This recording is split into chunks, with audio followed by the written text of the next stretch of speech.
old GM Braun up to his tricks again. You know, speaking of LeBron James and last night's All-Star selections, Shannon Sharp, allow me to open today's show by saying something very nice about your man, LeBron James. I honestly, from my heart, with all sincerity, thought he was great last night because he was so entertaining, so enlightening with the detail he gave with each selection, and he lived up to being the face of this league. Congratulations, LeBron James. Oh. Yes, Skip, he did a great job. Remember, he started off saying, well, there's no free agents now, so I guess I can just go ahead and pick my team I want to pick, and I can't get charged with tampering. Exactly. Oh. Way to go. Well, I feel like we should just end the show on that note, Skip. I mean, you compliment LeBron. I have a feeling you had a little bit more to say. This show should end right now. No, let's go. So much to get to. Packed Undisputed. Let's talk about that guy LeBron last night. He ended up going with the odds-on favorite. Last night, he took Giannis Antetokounmpo with the first selection in the All-Star draft. So Steph Curry, Luka Doncic, and Nikola Jokic round out LeBron's starting five. Damian Lillard, Chris Paul, and Paul George highlighted Team LeBron's bench. But Kevin Durant predictably took Nets teammate Kyrie Irving with his team's first pick. And since Katie won't be able to play, he drafted four other starters that included Joel Embiid, Kawhi Leonard, Bradley Beal, and Jason Tatum. So Durant's bench was highlighted as well by James Harden, Zion Williamson, and Donovan Mitchell. So many names there. Really incredible teams. But Shannon, in your opinion, who picked the better team here? Well, Skip, I really like LeBron's pick. I mean, I was waffling back and forth. I thought, like, you know what, go Giannis. But then I was like, no, he's going to go Kawhi because he's always selected Kawhi, and Kawhi's been on his team, and they've won all 3 years. But you can't argue with Giannis being the #1 overall pick. And the decided advantage that he has, Skip, is that when you select first, you get 4 of the top 7 picks. So, you know what I'm saying? So he kind of puts KD in a bind because KD, you know, to keep the peace down in the locker room, Skip, he's going to take his own guy. Okay, you take Kyrie. I've already gotten Giannis. I'm a little surprised that he took Steph Curry, but I think he took Steph, Skip. In all of his All-Star games, he's never gotten an opportunity to play with Steph. He was like, I wonder what it would be like to actually play with a shooter like Steph. My ability to penetrate, Giannis' ability to penetrate, you know, Luka, and to just have to be a part of that. And so I think that's one of the reasons why he chose, because remember, Skip, we were talking about it yesterday. Is he going to take Steph or is he going to take Luka? And lo and behold, he's able to get both of these guys and get Jokic. Yep. So I thought his team, he did a great job of selecting his team. The thing that hurts Kevin Durant's team, Skip, is Kevin Durant's not playing. I agree. That's the biggest drawback against his team, is that he's not going to be on the floor. Now, had he been able to play, we might be having a different discussion currently, Skip, because I do like his squad. He got a nice, rounded out his squad rather nicely.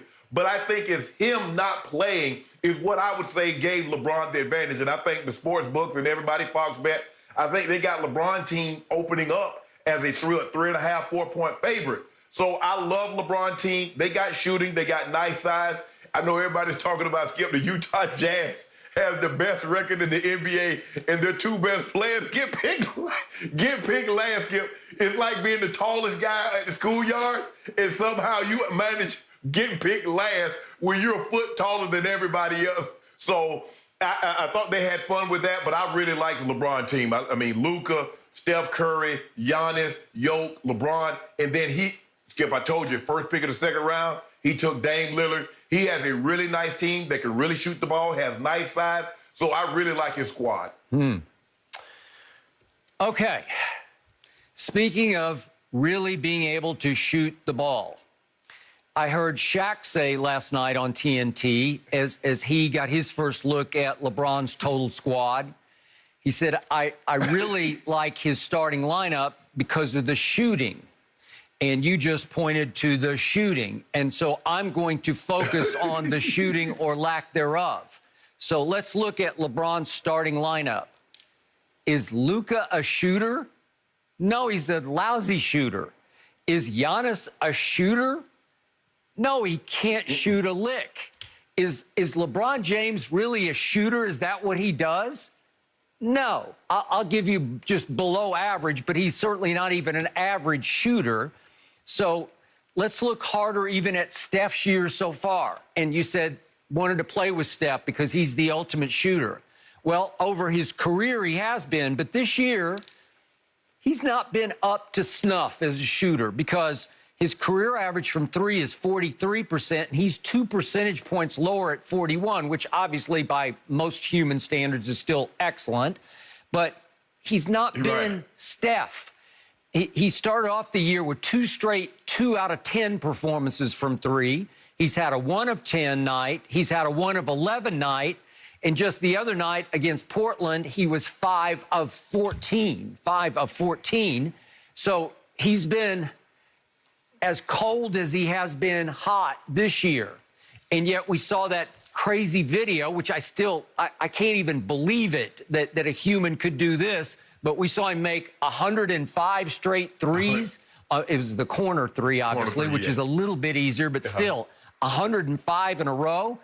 And yet, Shannon, sometimes on the biggest stages, Steph can go as cold as he can hot. And remember a couple of years back, the three-point contest when it was back in his hometown of Charlotte, he lost in the finals to Joe Harris, who's now emerging a little bit more each year as a Brooklyn Net. But still, he came up by Steph standards small. So I don't know if he's a slam dunk teammate as a three-point shooter or as a scorer. I don't know whether he'll light it up or get lit up. He comes and goes as a shooter to me. And then look at Luka right now. What about this format, though, Skip? All right. Yeah. What about this format, all-star format? There are going to be no double teams. Guys are going to be getting wide open shots. Skip, you know, like the first 3 quarters is really up and down. Guys are not playing any defense, and then they focus on defense in the fourth quarter. Okay. But so now you got Giannis driving to the basket to dunk it. So guys are going to try to get the ball out of his hands. So I think Steph getting wide open looks. Just because you got to understand, Skip, Klay Thompson is not in Golden State. So who do I have to worry about? Okay. Steph Curry. Are you really worried about Kelly Oubre or Kent Bazemore or some of these other guys? Draymond's not going to score. Draymond has more assists than points. So the only focus is Steph Curry. Okay, I got you. And that's a fair and valid point for you.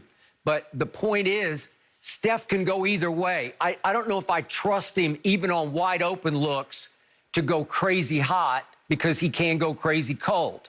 And then Luka, I've been telling you again and again. So right now, Luka ranks 122nd in the NBA in three-point shooting, yet he's got this runaway popularity bandwagon that I can't quite wrap my head around. And that's his 122nd ranking this year is up from 140th in three-point shooting a year ago. And then look at Giannis. He's been horrible from three. He's 28.5%. That ranks dead last of 162 three-point shooters. Not that Giannis in the All-Star game is going to take a bunch of threes, but he might try a couple. And then LeBron, as we speak, he ranks 119th in three-point shooting, and his 69% from the free throw line ranks 103rd in the NBA. So it's not like LeBron's a deadly shooter. He can get on a hot jag sometimes, but I don't know. Is that a hot shooting lineup? Are they going to feed off each other and just be burying threes after threes after three? I don't see it.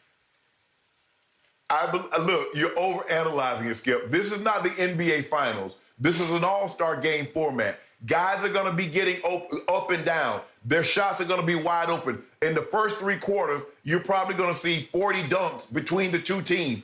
Guys are going to get wide open look because LeBron is going to be looking to drive the ball and kick. So is Giannis. But they still have other guys. What happens if they come in with Dame Lillard, Steph Curry, Paul George? So you bring that lineup in with LeBron and Luka. Okay. And so you think we got shooters on the court now? Do we got shooters with Dame Lillard, Steph Curry, and Paul George? Or do we have any shooters with that? Damian Lillard right now ranks 82nd in the NBA in three-point shooting. I know he's made some big clutch shots, but 82nd in overall three-point shooting. Did you watch him last night? Did you watch him last night? I'm just telling you what the number screams back at me. He's below average right now as a three-point shooter. He'll make big ones. Yeah. So let me ask you a question. If Dame Lillard is 82nd, how many guys of those 81 that's in front of him you would take over him? shooting. Name the guys that you're going to take over I Dame don't have Lillard. the list in front of me, but there are probably 20. Okay, not in the last second, unless it's a playoff game. If we start talking playoffs, I'd take a whole lot of people over him. But I'm just saying right here, right now, you're overselling who he is as a consistent three-point shooter. Overselling. And that brings me to Ben Simmons. He's your next pick off the bench. His career from three is 4 of 31. That's 12.8%. I don't know. And then Chris Paul's your next pick off the bench. He ranks 68th right now in three-point shooting in the league, which is pretty good for him. Jaylen Brown ranks 70th in the league in three-point shooting. And that brings me to Pandemic P, who LeBron did choose. And would you believe that Paul George, in his last 4 fourth quarters, and you'd be the first to point something like this out, he's 3 of 22 in his last 4 fourth quarters and 1 of